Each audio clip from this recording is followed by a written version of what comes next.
Kolkata police যেটা করেছিল CBI 10 মাসে 11 মাসে সেটাই করেছে, সেটাই বলেছে। কিন্তু জজ সাহেব এখানে বলেছেন সিবিআই কোনো কাজই করেনি, সিবিআই পুলিশের কাজেই সিলমোহর দিয়েছে।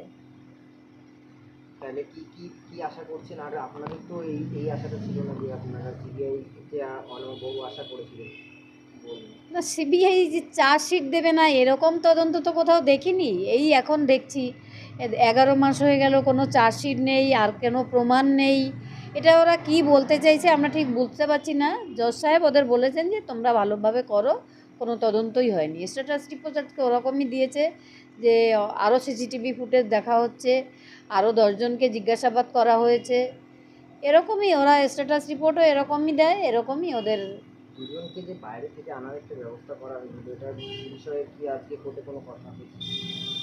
দুজন বলতে দুজন যারা বাইরে চলে গেছিলেন ওই দিন রাতে ঘটনা। না, এটা বলছে ওরা বলেনি, ওটা ওই যে রাহুল দাস সে নাকি ওদের কেউ নয়, এটা বলছে এসব আমাদের কথা নয়।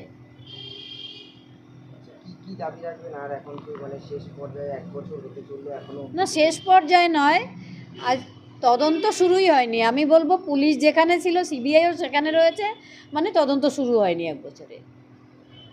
কোথায় এখনও আমার মেয়েকে খুন করা হয়েছে, কেন খুন করা হয়েছে, সঞ্জয় রায় যদি খুন করে থাকে তার মোটিভটা কি, আমরা এখনও কিছুই জানতে পারিনি, সবই আমাদের ধোঁয়াশা এখনও।